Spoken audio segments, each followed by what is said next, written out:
अस्सलामुअलैकुम, welcome to our channel learn with MSA. अगर आपको भी असेंबली लैंग्वेज देखकर बिल्कुल ऐसी ही फीलिंग आती है कि भाई ये कोई मंत्रा है, तो आप बिल्कुल सही जगह पर हैं। घबराना नहीं है। आज हम इन सारे कंफ्यूजिंग सिंबल्स के पीछे की सिंपल लॉजिक को समझेंगे, आई प्रॉमिस। ओके, तो लेट्स डाइव राइट इन। आज हम computer organization and assembly language यानी COAL के फंडामेंटल्स को ब्रेक डाउन कर रहे हैं। आप इसको समझिए कि ये बेसिकली वो रूल बुक है, वो मैनुअल है जिसके हिसाब से कंप्यूटर्स सोचते और काम करते हैं। ये है हमारा आज का रोड मैप। सिंपल रखेंगे। हम कंप्यूटर के मास्टर ब्लूप्रिंट से शुरू करेंगे, फिर उसके दिल यानी CPU के अंदर झांकेंगे और फिर आखिर में सीखेंगे कि उससे उसकी अपनी जबान में बात कैसे करते हैं। सबसे पहला सवाल, आखिर ये कंप्यूटर आर्किटेक्चर है क्या चीज़? Let's start with the absolute foundation. इसको आप बिल्कुल ऐसे समझें जैसे एक बिल्डिंग का नक्शा होता है, राइट? एक आर्किटेक्ट पहले डिसाइड करता है कि कमरे कहाँ होंगे, उनके दरवाजे कहाँ खुलेंगे, वो आपस में कैसे कनेक्ट होंगे। कंप्यूटर आर्किटेक्चर भी बिल्कुल हार्डवेयर और सॉफ्टवेयर के लिए वही ब्लूप्रिंट है। ये बताता है कि सारे पुर्जे मिलकर काम कैसे करेंगे। और जैसे आर्किटेक्ट्स की डिफरेंट स्टाइल्स होते हैं, कुछ मॉडर्न कुछ ट्रेडिशनल, वैसे ही कंप्यूटर आर्किटेक्चर में भी दो बड़े फेमस डिज़ाइन फिलॉसफीज हैं, वॉन न्यूमन और हार्वर्ड। ओके, इन दोनों में सबसे बड़ा फर्क है मेमोरी का। सिंपल, वॉन न्यूमन आर्किटेक्चर में इंस्ट्रक्शंस यानी हुक्म और डेटा यानी मालूमात दोनों के लिए एक ही रास्ता या एक ही मेमोरी यूज होती है। जबकि हार्वर्ड आर्किटेक्चर ने स्मार्ट काम किया, उसने दोनों के लिए अलग अलग रोड्स बनाए हुए हैं। नाउ यहाँ चीज़ें इंटरेस्टिंग हो जाती हैं।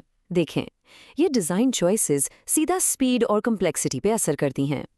एक ही रोड होने की वजह से वॉन न्यूमन में कभी-कभी ट्रैफिक जैम हो जाता है, जिससे हम वॉन न्यूमन बॉटलनेक कहते हैं। हार्वर्ड दो रोड्स की वजह से फॉर श्योर तेज है, और ये आज भी सुपर इंपॉर्टेंट है। आपके पीसी में वॉन न्यूमन है क्योंकि वो फ्लेक्सिबल है, लेकिन आपके माइक्रोवेव ओवन या कार के सिस्टम्स में हार्वर्ड बेस्ड माइक्रो कंट्रोलर होगा, क्योंकि उसको फौरन बिना किसी डिले के इंस्ट्रक्शंस और डेटा दोनों एक साथ चाहिए। अच्छा, हर कंप्यूटर चाहे उसकी आर्किटेक्चर कोई भी हो, एक बुनियादी 3 स्टेप रिदम पे चलता है। यही उसका हार्ट बीट है। यही है CPU का बेसिक काम करने का तरीका। बिल्कुल सिंपल। पहले वो मेमोरी से अगला हुक्म फेच करता है यानी उठाता है, फिर उसको डीकोड करता है यानी समझता है कि करना क्या है, और आखिर में उस हुक्म को एग्जीक्यूट करता है यानी उस पर अमल करता है। Fetch, decode, execute, simple. इसकी बेहतरीन मिसाल एक शेफ है। वो पहले रेसिपी बुक से एक लाइन पढ़ता है, दैट्स फेच, फिर समझता है कि प्याज काटने का क्या मतलब है, दैट्स डीकोड, और फिर असल में प्याज काटता है, that's execute. It's that simple. तो ये साइकिल तो समझ आ गया, लेकिन इस किचन के अंदर ये काम कर कौन रहा है? चलिए आप CPU को खोलकर देखते हैं और उन स्पेशल वर्कर्स से मिलते हैं जो सारी मेहनत करते हैं। यहाँ दो मेन प्लेयर्स हैं। एक है आलू यानी अरिथमेटिक लॉजिक यूनिट, ये CPU का मैथ जीनियस है, सारे कैलकुलेशंस यही करता है। और दूसरा है CU यानी कंट्रोल यूनिट, ये प्रोजेक्ट मैनेजर है। इसका काम है सबको बताना कि क्या करना है और कब करना है। और ये हैं रजिस्टर्स। इनको आप CPU की super fast personal scratch pad समझ सकते हैं। छोटी छोटी डायरीज। जब भी CPU को कोई कैलकुलेशन करनी होती है, वो डेटा को फौरन इन्हीं रजिस्टर्स में रखता है ताकि काम तेजी से हो। तो सवाल ये है कि हम इन सारे कंपोनेंट्स को इंस्ट्रक्शंस कैसे देते हैं? हम उनकी अपनी जबान में बात करते हैं, असेंबली।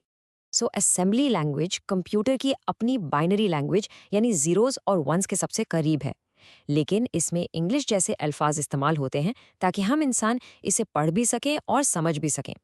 इस जबान की ग्रामर बहुत सख्त है, बिल्कुल एक सेंटेंस की तरह।